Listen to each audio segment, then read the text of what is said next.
Ini ada pertanyaan dari Rizky_Aryatama Surdaya. Pertanyaannya, apakah dapat akun info GTK, SIM PKB, SSO Dapodik bisa terpadu dalam satu aplikasi Ruang GTK agar mempermudah pelayanan? Gimana, Mas? Ya, tentunya menarik ini ya, Mas Rizky ya. Mas Rizky dari mana ya? Mungkin Mas Rizky, pertanyaannya menarik ya. Artinya tadi sampaikan oleh Bu Dirjen. Artinya apa yang kita lakukan ini kan terus dilakukan pengembangan.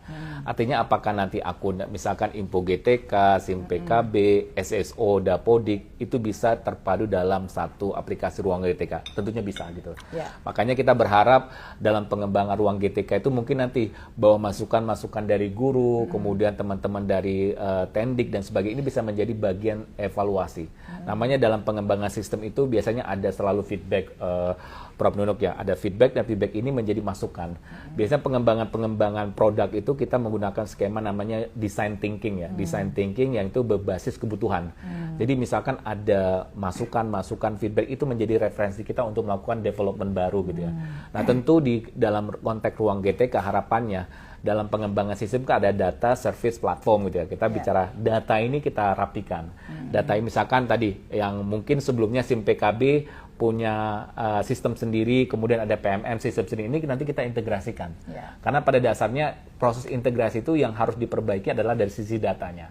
Setelah data, kita bicara service apa, layanan apa yang mau kita sediakan. Nah, nanti kita sebenarnya nanti mungkin nanti kita bisa buat semacam kayak deep dive atau hackathon bersama guru. Kira-kira guru itu mau apa sih sebenarnya? Harapannya jadi kebutuhan itu bukan dari pusat gitu. Artinya kebutuhan itu benar-benar dari guru. Guru itu butuh apa saja sih di Ruang GTK? Nanti mungkin kita bisa buat itu, Prof. Nunuk gitu ya. Artinya di Ruang GTK itu perlu apa saja gitu. Salah satu tadi kan harapannya ini kan dari Mas Rizky pinginnya ada info GTK, kemudian SIM PKB terintegrasi, SSO Dapodik itu terintegrasi dan sebagainya. Sehingga para guru juga bisa mengecek kira-kira proses NUPTK saya seperti apa. Kemudian ini saat ini kan masih parsial-parsial ini. Nah, tentu harapannya di Ruang GTK dia itu nanti bisa secara personalisasi. Jadi guru itu bisa punya namanya kayak akun guru gitu ya, akun guru yang bukan hanya sekedar SSO, tapi akun dia bisa melihat apakah NUPTK-nya sudah update dan sebagainya gitu. Jadi intinya sangat mungkin sekali, namun terus kita perlu kembangkan lebih lanjut. Dan tadi sampaikan Prof. Nunuk, artinya Ruang GTK ini kan terus bertransformasi bertransformasi menjadi lebih baik, menjadi lebih sesuai dengan kebutuhan, karena memang kita desain journey-nya ini harus memang sesuai dengan nature, atau kalau dalam konteks mental modelnya guru gitu. Misalnya kalau dalam konteks design thinking itu mental modelnya guru itu kita sesuaikan. Makanya kita harus selalu melakukan namanya kalau dalam konteks itu user experience gitu ya. User experience dari guru itu seperti apa sih? Karena kita lihat kan guru itu kan banyak sekali mental modelnya beda-beda. Yang dari daerah A misalkan akan beda gitu. Makanya kita harus melakukan kurasi yang tepat gitu kan. Jadi sesuatu yang kita lakukan misalkan dari guru, misalkan daerah A, daerah B itu kan beda-beda mental modelnya. Nah ini tentu menjadi tantangan kita untuk memberikan sebuah layanan yang benar-benar sesuai dengan kebutuhan guru. Dan tentunya tadi target kedepannya adalah menyediakan pendidikan bermutu untuk semua. Iya, baik, gitu. Luar biasa nih jawabannya. Kalau sudah Mas Suhu, pasti jawabannya sudah pasti cespleng. Nah ada pertanyaan lagi dari Dwipo Kunchoro. Dengan jumlah jam mengajar, Pak Dwipo Kunchoro, terima kasih ya pertanyaannya. Dengan jumlah jam mengajar dan kesibukan administrasi, bagaimana memanfaatkan Ruang GTK ini sebagai peluang dan bukan sebagai beban? Nah ini untuk Pak Dwipo, kata kuncinya adalah gunakan sesuai kebutuhan agar tidak menjadi beban. Ya, dengan berbagai layanan yang tersedia, sekarang guru dapat menyesuaikan jenis layanan apa sih yang sesuai dengan kebutuhan guru. Tadi yang Pak Yudi sampaikan sesuai dengan apa tadi? Nature guru. Nature mental model guru. Mental model guru. Jadi kebutuhannya apa? Jadi sekarang ini sama sekali tidak ada keharusan ya untuk menggunakan Ruang GTK, apakah untuk mendapatkan tunjangan dan lain sebagainya, tidak ada. Benar-benar ini kita ciptakan, kita kembangkan untuk membantu guru, ya, membantu guru sesuai dengan melengkapi kebutuhan guru, sesuai dengan tadi peruntukannya masing-masing. Misalnya guru yang senang berbagi inspirasi ya dapat manfaatkan bukti karya, atau guru yang senang belajar bisa mengakses pelatihan mandiri, atau guru yang kepingin melakukan pelatihan-pelatihan yang lain, mencoba mengikuti pelatihan dan mendapatkan ilmu di situ, ya silahkan akses. Artinya sekarang ini sesuai saja dengan kebutuhannya, sehingga tidak menjadi beban. Termasuk pengelolaan kinerja pun juga kita sudah buat sesederhana mungkin sesuai dengan kebutuhan, tapi tidak menjadi kualitasnya tidak berkurang ya, tapi lebih sederhana, kurang lebih seperti itu. Nah itu Pak Yudis, ada lagi pertanyaan nih Pak dari Lindawati 87. Pertanyaannya nih buat Pak Yudis tentunya. Bagaimana sih memanfaatkan aplikasi ini secara maksimal untuk para guru, kepala sekolah, pengawas sekolah, dan tenaga pengajar yang berada di wilayah terpencil? Ya. Biasanya kalau kita bicara wilayah terpencil itu kan biasanya keterbatasan itu terkait dengan internet gitu ya. Ya. Dulu kita punya salah satu inisiatif adalah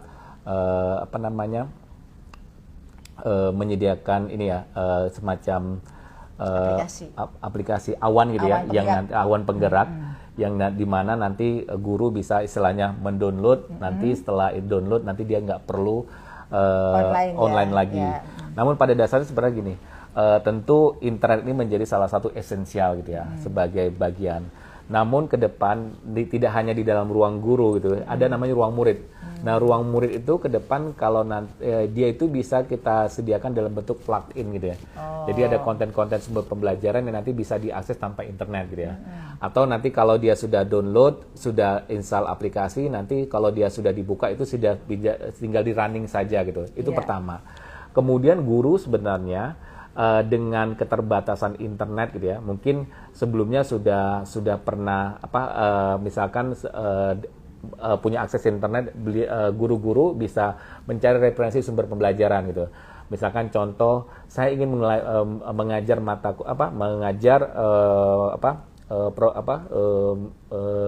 materi A gitu ya, dengan karakteristik peserta didik sekian gitu. Artinya dia nanti si sistem ini mungkin yang kita kembangkan, apalagi dengan menggunakan kecerdasan artifisial, kira-kira dia akan menyampaikan kira-kira bahan ajarnya apa, sehingga bisa menjadi referensi sesuai dengan konteks daerah tersebut. Ini yang tadi yang salah satu yang sedang akan kita kembangkan. Di samping itu juga tentu guru bisa melihat ya update-update konten yang ada di ruang yang lain gitu. Tadi kan ada ruang murid, jadi nanti konten-konten itu bisa disimpan, misalkan bisa disimpan di dalam flash disk, nanti tinggal ditayangkan ke depan murid gitu ya. Artinya tadi dengan keterbatasan internet, tapi murid bisa mendapatkan materi pembelajaran. Nah, guru sebagai fasilitator mendalami materi yang disampaikan melalui media media konten digital yang disampaikan, baik itu melalui laptop atau TV, smart TV dan sebagainya, tanpa internet. Dan tentu kita bahwa kita ingin melihat kondisi-kondisi yang sifatnya tadi daerah-daerah terpencil itu seperti apa sih karakteristiknya. Tentu kadang-kadang mungkin ada guru yang mungkin di rumah ada internetnya gitu, pas sekolah nggak ada internet. Artinya guru bisa menyiapkan dulu bahan ajarnya, misalkan membuka ruang GTK, mencari referensi sumber belajar, sumber mengajar, kemudian nanti menyampaikannya dalam bentuk offline. Itu pertama.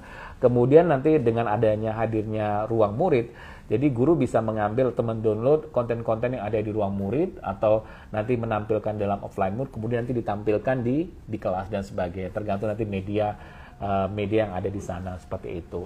Jadi kita berharap bahwa memang internet ini salah satu kunci, cuman kita sadari bahwa tidak semua daerah memiliki kualitas internet yang cukup gitu, karena ini sebuah tantangan kita juga dengan Kominfo ya untuk menyediakan internet yang baik, seperti itu sih. Iya. Makasih banyak nih, tadi udah ada trik dan tips dari Pak Kapus Datin bagaimana kalau internetnya itu ada nggak ada, hilang hidup, hilang timbul, itu ada trik dan tipsnya, tetap bisa memanfaatkan ini untuk menjadi sumber membantu Bapak Ibu guru. Ini ada pertanyaan lagi nih dari SMPN 40 Purworejo. Mengapa PMM berganti nama menjadi ruang GTK? Pertanyaannya bagus sekali. Nah, Pak dari SMPN, mungkin Bapak atau Ibu ya dari SMP 4 Purworejo, bahwa nama ruang GTK kepanjangan dari ruang guru dan tenaga pendidikan ini dipilih untuk memastikan keselarasan terhadap transformasi digital yang diusung dalam Cetak Biru Rumah Pendidikan yang dirilis Pak Menteri ya pada tanggal 21 Januari yang lalu, yang menekankan pada kolaborasi lintas sektor dan menjadi prioritas untuk menciptakan ekosistem yang holistik, berkelanjutan, melibatkan pemerintah, masyarakat, dan sektor swasta dalam pengelolaan pendidikan, khususnya untuk guru dan tenaga kependidikan melalui ruang GTK. Jadi dipilihnya nama ruang GTK itu dikepanjangan dari guru dan tenaga kependidikan. Kalau maksudnya itu tidak hanya sekedar buat belajar dan mengajar saja gitu ya, dan bukan hanya untuk guru saja, maka kami sesuai dengan nama Direktorat Jenderal yang sekarang di AMPU, itu guru dan tenaga kependidikan, sekaligus juga mempersembahkan ruang belajar juga di rumah pendidikan, bukan hanya untuk guru, tapi juga menghadirkan fitur yang sama, kesempatan belajar yang sama untuk guru dan tenaga kependidikan lainnya, pengawas sekolah, kepala sekolah, tendik lainnya boleh mengakses. Makanya kita ganti nama, kita sesuaikan namanya menjadi ruang GTK. Saya boleh izin nambahin? Oh iya, silakan. Ya, jadi tadi nambahin Bu Dirjen ya, artinya mengapa PMM itu diganti gitu. Sebenarnya nggak diganti, karena memang PMM itu didesain untuk guru ya, sebagai teacher facing platform. Artinya memang PMM itu untuk guru gitu. Sedangkan ada layanan-layanan lagi yang belum tersedia, tadi layanan murid, kemudian orang tua dan sebagainya. Nah, hadirnya rumah pendidikan ini, namanya rumah kan dikembangkan rumahnya, kamarnya disediakan. Nah, yang PMM didesain untuk guru ya ditempatkan di ruang guru dan GTK supaya kita menggunakan diksi-diksi yang general gitu ya. Diksi-diksi yang kita gunakan diksi-diksi common gitu, yang umum lah. Namanya ruang GTK. Nah, kemudian karena PMM itu didesain untuk ruang guru ya, kita jadikan ruang guru gitu supaya penamanya lebih umum. Nah, yang lain-lain kita sediakan nih, seperti itu. Jadi filosofi rumah pendidikan sebenarnya mengacu kepada bagaimana kita menyediakan pendidikan bermutu untuk semua. Iya, jadi semua pihak yang stakeholder pendidikan yang memang terkait dengan urusan pendidikan tersedia, gitu ya, betul. Pak ya. Ini ada pertanyaan juga dari ada apa nih? Keke Kemon ya. Apa sih perbedaan PMM dengan ruang GTK? Nanti saya jawab, nanti Pak Siti saya tambahin ya. Ruang GTK merupakan transformasi dari PMM seperti yang tadi saya ceritakan ya. Jadi bertransformasi berarti bukan diganti atau hilang sama sekali, di mana ruang GTK akan menjadi ruang belajar dan inspirasi yang lebih terintegrasi, sederhana dan inklusif bagi guru, kepala sekolah, pengawas sekolah dan tendik. Nah, sesuai dengan tagline dari ruang GTK, gunakan sesuai dengan kebutuhan, jangan menjadi beban. Kami terus berupaya untuk melanjutkan upaya peningkatan kualitas layanan kami untuk guru, KSPS, dan tendik. Kurang lebih itu. Ada tambahan ya? Sebenarnya tadi nambahkan apa yang sampaikan Bu Dirjen. Sebenarnya tidak ada. Jadi ruang seperti tadi bahwa PMM itu bertransformasi menjadi ruang GTK gitu. Artinya yang tadinya itu orang harus mengakses berbagai aplikasi, misalkan kaitan dengan guru, mengakses di bagian guru gitu kan, ruang PMM gitu. Nah, harapannya dengan mengakses satu tadi super app, guru cuma mengakses satu super app, yang di dalam itu ada ruang GTK. Memang saat ini ada proses transisi gitu. Ada ruang GTK, ada masih aplikasinya, tapi ke depan itu akan semuanya digabungkan ke dalam rumah pendidikan gitu.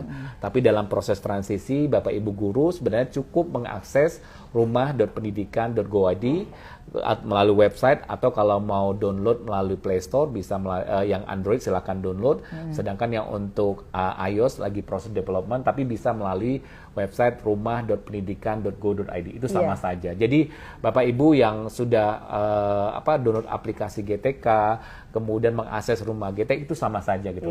Namun seperti tadi sampaikan Bu Dirjen, artinya bahwa ruang GTK ini akan terus dikembangkan sesuai dengan kebutuhan guru, sesuai dengan nature-nya guru, dan tentu memberikan konten-konten yang lebih dalam lagi sesuai dengan tadi memang kebutuhan-kebutuhan guru, baik itu di daerah terpencil maupun dan sebagainya. Terima kasih. Sekaligus, saya pinjam ngopi lagi nih, Bu. Jadi ini tadi pertanyaan jawaban Pak Yudis tadi sekaligus menjawab pertanyaan Bapak Desinat ya kan, untuk menggunakan iOS apakah sudah bisa akses? Ya, sudah masih bisa, ya? Saat ini dalam proses pengembangan. Namun sebenarnya kalau iOS tinggal akses saja melalui di laman rumah.pendidikan.go.id, sama persis. Sama persis ya. Jadi nggak perlu. Jadi bagi yang iOS yang pakai iPhone gitu jangan khawatir, tinggal buka saja di rumah.pendidikan.go.id. Itu tampilan sama karena memang rumah pendidikan kita hadirkan dalam konteks user friendly, mobile user gitu kan, user friendly, kemudian lebih responsif. Sebenarnya tampilannya akan seperti Bapak Ibu membuka aplikasi saja. Jadi Facebook? Iya. Sama seperti Facebook. Jadi kalau buka rumah.pendidikan.go.id, ya Bapak Ibu seolah-olah seperti membuka aplikasi saja seperti itu. Jadi kalau yang iOS jangan khawatir, langsung ketik rumah.pendidikan.go.id, nanti langsung bisa. Ini ada pertanyaan lagi nih dari Novita, Ibu Novita.Syahrina. Apakah PMM dan ruang GTK sekaligus digunakan atau milih salah satu saja, Bu? Jadi ini pengguna ini yang seperti ini gimana nih, Pak? Nah, kalau sebenarnya PMM kan saat ini sudah bertransformasi ke ruang GTK. Mungkin secara teknis Bapak Ibu mungkin ada aplikasi di Play Store itu ruang GTK gitu. Ya, udah sama itu sebenarnya sama saja kalau Bapak PMM. Ibu mengakses melalui rumah pendidikan. Gitu.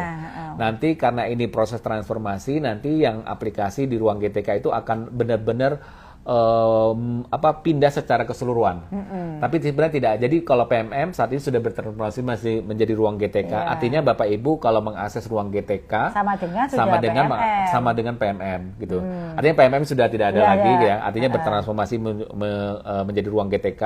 Tapi Bapak Ibu kalau mengakses melalui jalur gitu rumah.pendidikan itu sama saja gitu. Sebenarnya nggak ada. Ini artinya sebuah integrasi. Artinya yang paling penting adalah datanya sama gitu. Jadi Bapak Ibu contoh kalau kita beli tiket online kan kadang-kadang melalui platform A, platform B, tapi ujungnya sama kita dapat tiket gitu lah. Intinya seperti itu. Kurang lebih seperti itu.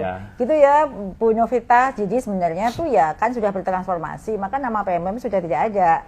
Ngaksesnya ya di ruang GTK itu untuk semua kebutuhan ya. Artinya Ibu Novita bisa mengakses melalui ruang GTK kalau sudah akses yang aplikasi, tapi Ibu TK juga bisa mendownload aplikasi rumah pendidikan dan melalui Google Play atau melalui website. Sebenarnya apapun minumannya gitu, apapun aplikasinya yang penting itu terintegrasi gitu. Artinya saat ini seperti itu. Jadi jangan bingung. Artinya Bu Novita bisa tetap mengakses ruang GTK itu sama saja atau melalui aplikasi rumah pendidikan karena semua sudah terintegrasi gitu. Kalau dari Arsi itu pertanyaannya ruang GTK itu loginnya by apa? Kalau ruang GTK tetap login pakai belajar.id. Jadi sama di rumah pendidikan. Jadi Bapak Ibu guru, misalkan nanti kalau melalui ruang GTK itu loginnya tetap menggunakan login yang sama seperti Bapak Ibu mengakses PMM. Jadi menggunakan belajar.id. Nanti Bapak Ibu juga pada saat Bapak Ibu misalkan menggunakan akses melalui website ini rumah.pendidikan kemudian masuk ke ruang GTK itu juga menggunakan login atau single sign on yang sama gitu. Jadi tidak ada perubahan gitu. Jadi nggak ada perubahan ya. Jadi tetap bisa menggunakan akun belajar ID-nya. Nah ini ada pertanyaan lagi dari Pak Imam _1295 mau tanya, Bu, apakah di ruang GTK ini lebih fleksibel tidak seperti PMM? Harus ada kegiatan dulu baru mendapat piagam atau lebih sederhana daripada PMM, namun apa yang harus dilakukan di ruang GTK? Jadi Pak Imam, penggunaan ruang GTK ini dapat disesuaikan sesuai dengan kebutuhan seperti yang tadi saya sampaikan dan Pak Yudis ya, sesuai dengan kebutuhan dari masing-masing pengguna. Selain itu, arah pengembangan ruang GTK kedepannya akan berfokus untuk menjadi ruang GTK menjadi sumber belajar dan inspirasi yang lebih sederhana dan inklusif. Misalnya ya, untuk aksi nyata, sesuai dengan informasi pada rilis 21 Januari yang lalu, fitur ini sudah ditiadakan. Kan sudah saya sampaikan ya, kalau nggak salah pada saat itu saya talkshow ya, fitur aksi nyata sudah ditiadakan sehingga guru tidak fokus lagi mengejar sertifikat gitu ya, namun lebih fokus pada pengembangan kompetensi berkelanjutan. Sedangkan bagi guru yang ingin terus berbagi inspirasi dapat menggunakan fitur bukti karya. Jadi aksi nyata diunggah dulu, nunggu sertifikat, dikurasi dulu sudah tidak ada. Jadi nanti untuk PKB-nya banyak cara ya, misalnya dengan pelatihan mandiri, dengan ikut webinar dan lain sebagainya sudah ada. Khusus untuk aksi nyata memang sudah tidak ada. Jadi tidak lagi yang berlomba-lomba untuk mendapatkan sertifikat. Ini Pak Yudis, ada pertanyaan dari Ibu Faradila Anissa. Pertanyaannya username dan password pakai apa ya? Dan menggunakan yang mana? Ini masih ada yang bingung. Ini menarik ini. Tadi sebenarnya hampir sudah dijawab juga. Ya? Saya izin ngopi dulu. Silakan ya. Sambil nunggu Pak Yudis jawab, saya mau berterima kasih pada 1.800 lebih guru yang masih bergabung dengan kita Pak Yudis untuk mendengarkan penjelasan ini atau masih menulis pertanyaannya. Bagi yang belum menulis komen terkait dengan permasalahan yang dihadapi, boleh langsung, nanti akan dijawab langsung oleh Pak Yudis loh. Susah loh ketemu beliau ini. Silakan Pak Yudis. Selamat sholat maghrib juga nih di daerah Jakarta dan sekitarnya. Mungkin sudah. Daerah yang tadi Makassar, daerah timur sudah maghrib. Mungkin Aceh belum ini. Iya, Aceh kita belum, ngopi dulu lagi. Ngopi dulu ya. Jadi apa itu Pak username-nya? Sebenarnya gini, artinya tidak ada perubahan. Artinya pada saat Bapak Ibu guru mengakses ruang GTK, Bapak Ibu tetap menggunakan akun belajar ID yang sudah memang Bapak Ibu guru punya gitu. Jadi tidak ada perubahan. Yeah. Jadi baik Bapak Ibu tadi mengakses melalui aplikasi ruang GTK yang juga merupakan bagian dari rumah pendidikan, atau Bapak Ibu langsung mengakses melalui website rumah.pendidikan.go.id. Karena sebenarnya Prof. Nunu, saya pernah waktu ke daerah Papua ini, saya tanya para guru, Bapak Ibu guru lebih suka buka melalui website atau aplikasi? Dan ternyata sebenarnya guru-guru itu lebih senang bukanya lewat website. Iya ya. Lebih gampang gitu, karena bukanya melalui laptop dan sebagainya gitu. Jadi Bapak Ibu bisa membuka melalui laptop ya di rumah.pendidikan.go.id, dan Bapak Ibu guru tetap menggunakan akun yang Bapak Ibu miliki melalui belajar.id. Jadi tetap sama gitu. Jadi jangan perlu khawatir, aduh username-nya nanti berubah, password-nya berubah. Bapak Ibu silahkan simpan password-nya baik-baik, username-nya sama sesuai dengan username-nya Bapak Ibu guru yang ada di belajar.id. Seperti itu. Makasih Pak Yudis, jawabannya yang lengkap sekali, melengkapi jawaban sebelumnya. Bagi di DKI Jakarta dan sekitarnya, selamat menunaikan ibadah sholat maghrib. Tapi kita kan sebentar lagi ya, jadi selesaikan dulu ya baru sholat. Sudah terdengar ada di sana. Ini ada pertanyaan lagi dari Ibu Dwita. Apakah PPG 2025 menggunakan rumah pendidikan juga, Bu? Nah, ini penting nih ya bagi semuanya, kan pertanyaannya semua tentang PPG nih ya.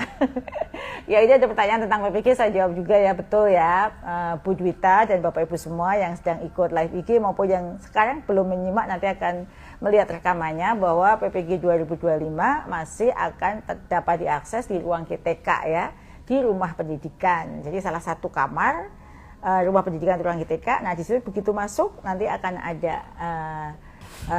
tempat untuk PPG. Nah, ketika program sudah dibuka nanti, maka layanan PPG 2025 dapat diakses melalui menu sertifikat pendidik dalam ruang GTK. Sekarang boleh coba-coba kok klik-klik. Sudah ada belum sih menu sertifikat pendidik? Ini ada pertanyaan terakhir nih Pak Yudis. Dari Ibu Kimelia. Boleh dijawab nih ya Pak ya. Apa beda ruang GTK dengan rumah pendidikan dan rumah belajar? Ini kan para guru masih ingat-ingat zaman dulu ada rumah belajar. Iya, benar. Ini menarik, ibarat rumah itu kan artinya mewadahi, memenuhi, melindungi gitu kan. Artinya melindungi siapa? Melindungi kebutuhan. Kalau kita ke rumah biasanya kita butuh makan, tidur, semua kebutuhan kita dari bangun tidur sampai tidur lagi tuh ada di rumah gitu. Iya. Nah, ibaratnya rumah pendidikan gitu hadir untuk memenuhi tadi semua stakeholder pendidikan mulai dari guru. Jadi bedanya ruang GTK, namanya ruang GTK itu adalah bagian adalah ruang, salah satu ruang di rumah pendidikan. Kamar gitu. Salah satu kamar di ruang di ruang rumah pendidikan. Saya satu kamar itu. Ini kamar untuk guru GTK gitu. Itu ada di rumah pendidikan. Nah, di rumah pendidikan dibuat lagi ruang atau kamar untuk namanya murid. Nah, rumah belajar itu salah satunya adalah transformasi. Jadi rumah belajar itu bertransformasi menjadi ruang murid atau kamar murid. Nah, kemudian di dalam rumah belajar itu kan sempat ada tuh lab maya atau kelas maya yang bisa digunakan guru, itu juga bisa salah satunya bertransformasi di bagian di ruang GTK. Sebenarnya tapi kebanyakan rumah belajar itu bertransformasi menjadi ruang murid. Jadi di mana di ruang murid itu ada sumber pembelajaran. Nah, ini kenapa ada lahirnya ruang murid ini nggak ujuk-ujuk Prof. Nunu? Karena ini memang untuk mendukung program prioritasnya Presiden Prabowo, Astacita, bagaimana penguatan digitalisasi, penguatan saintek dan sebagainya. Harapannya di dalam ruang murid itu sumber-sumber belajar itu tersedia.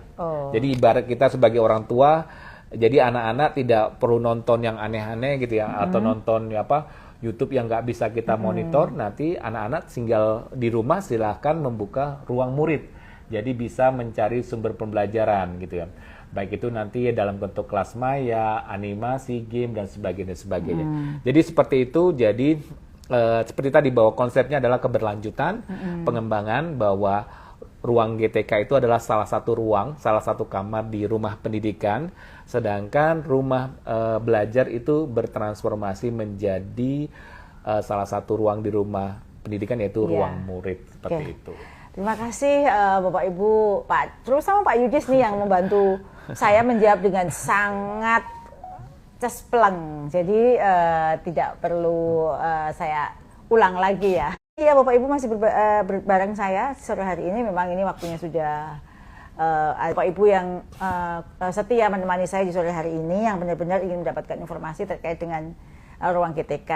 Nah, sekali lagi kami tekankan bahwa transformasi ruang GTK ini untuk mempermudah dan tidak menjadi beban. Oleh karena itu, silahkan dimanfaatkan dengan semaksimal mungkin.